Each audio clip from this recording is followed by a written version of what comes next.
تعالوا بقى اقول لكم طريقتي في الايس كريم. على طول بعمله بنفس الطريقه، ما بغيرهاش. طريقه سهله جدا وبسيطه جدا، وبتخلي طعمه كريمي قوي قوي قوي، وبتخلي يكون ليه مطه، وبتستمتعي بقد ايه بجد هو طعمه غني جدا. وبتستمتعي كمان بالأطعمة اللي انت حطاها، ما بتاكليش تلج كده وحاجة ساقعة وخلاص. تعالوا اقول لكم طريقتي بسرعة ومش هطول الفيديو عليكم. بس لو اول مرة بتشوفوني، انا اسمي مريم ودي قناتي. لايك وشير للفيديو ده وكومنت حلو لما تجربوا الوصفة دي وتعجبكم. اول حاجة هعملها هو اللبن المكثف. انا بستخدم لبن مكثف. وبعد كده هقول لكم بقى بعمل بيه ايه، بس اساسي بعمله باللبن المكثف.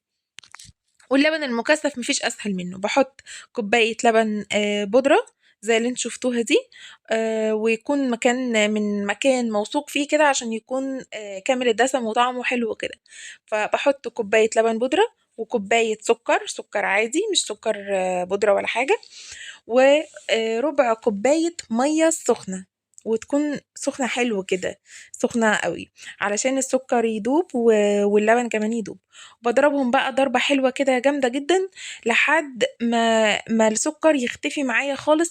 وقوامه كمان بيكون تقيل. بصوا قوامه عامل ازاي، بيكون سميك كده وتقيل نازل معايا. وكمان لما بيبرد بيتقل اكتر، يعني هو بيتقل اكتر من كده.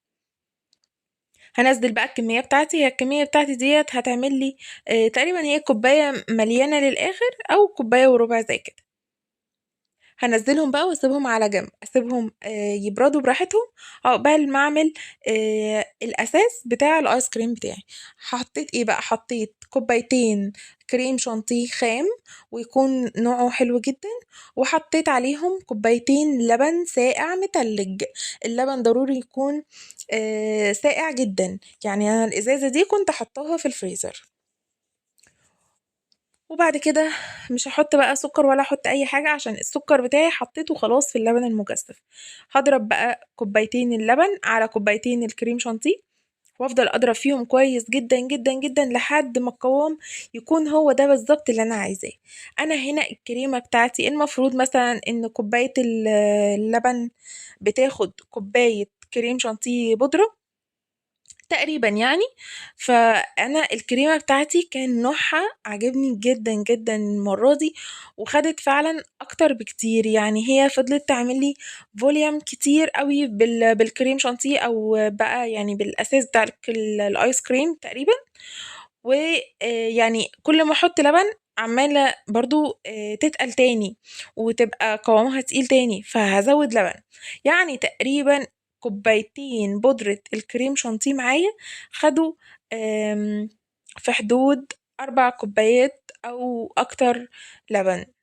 ف وعمالة كمان تتقل معايا. بصوا عمالة تعمل ازاي معايا وعمالة تتقل.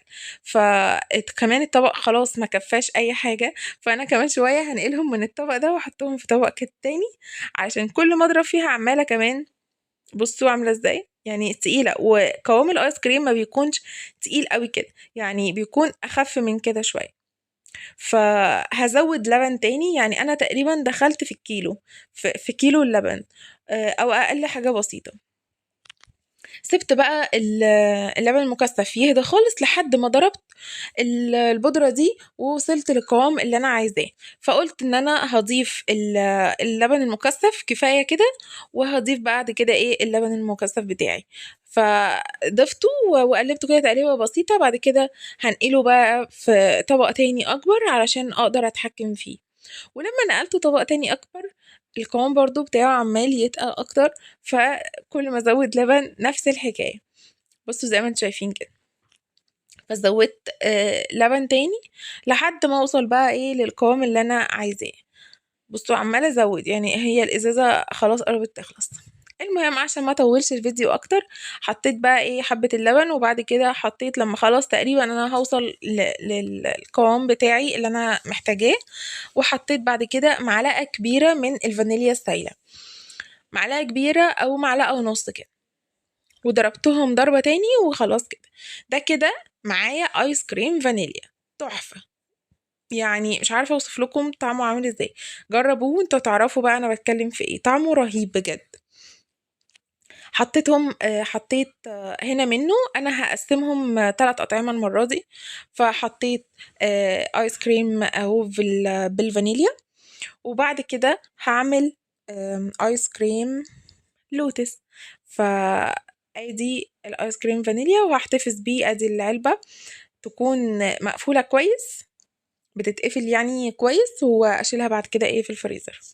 وهنا جبت علبة اللوتس بتاعتي، اي نوع بقى انتوا بتستخدموه، انا بستخدم النوع ده وبحبه جدا جدا.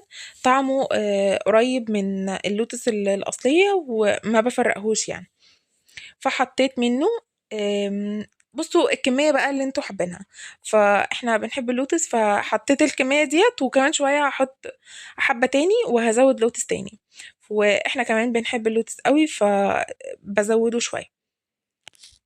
حطيت بقى معلقة كده زي ما انتوا شايفين، وهزود تاني. هضربهم ضربة وبدوقه بشوف يعني طعمه واضح، عايز تاني مش عايز تاني، وهكذا. هضربهم ضربة و...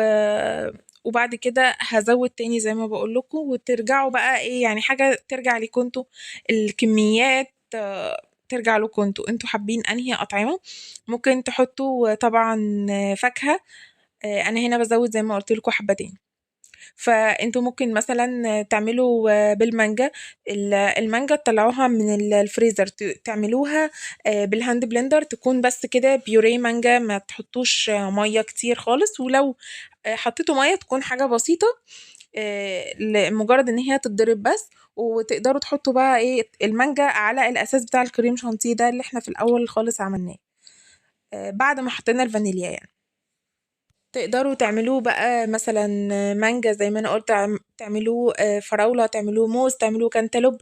اي فاكهة انتوا حابينها بنفس الطريقة، بتكون طالعة من الفريزر يعني، تكون مجمدة تقريبا.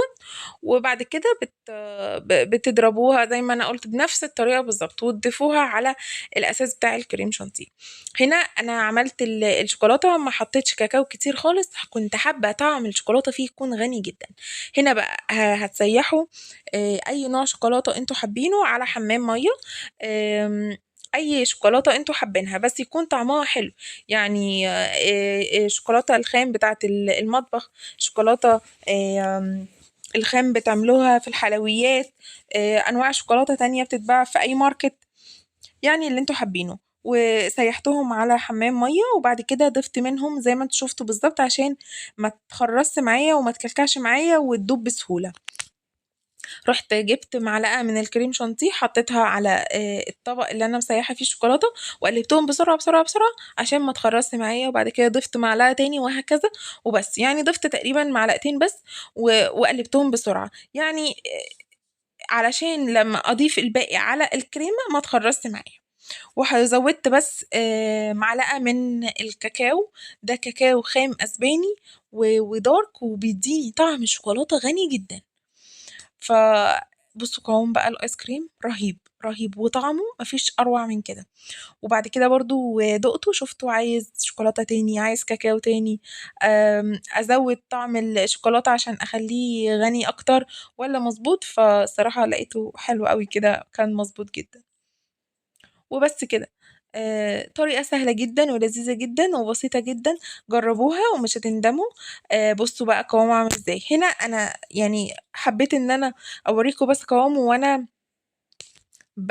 بعمله بالمعلقة او بغرفه بالمعلقة. بس هو الفانيليا كان جامد شوية مش قوي، والباقيين كانوا عايزين كمان يتماسكوا اكتر. فبس كان تحفة يعني بجد، انا مش عارفة اوصف لكم طعمه كان عامل ازاي. ولا اللوتس بقى والشوكولاتة في حتة تانية خالص. بصوا عامل ازاي، بصوا بيطلع ازاي، بصوا كريمي ازاي، مش متلج. يعني المعلقة عارفة تمشي بمنتهى السهولة. هو عايز يجمد شوية تاني، انا بالنسبة لي ان هو كان عايز شوية كمان، بس في ناس بتحبه كده. بس سهل جدا جدا في الغرف زي ما انتوا شفتوا، وبسيط جدا. جربوه بقى، وهستنى رأيكم في الكومنتات تحت. قولولي رأيكم عملتوه بأنهي أطعمة، وعملتوه ازاي، وعملتوه بطريقتي وغيرتوا الطريقة اللي انتوا بتعملوا بيها ولا لأ. ولو وصلتوا معايا لحد دلوقتي في الفيديو ده اعملوا لي بقى لايك للفيديو الجميل ده وسبسكرايب للقناة لو لسه ما عملتوش سبسكرايب، وتفعلوا الجرس عشان يوصل لكم اشعار بكل وصفة جديدة بنزلها هنا على القناة. واشوفكم بقى في فيديوهات تانية كتير جدا.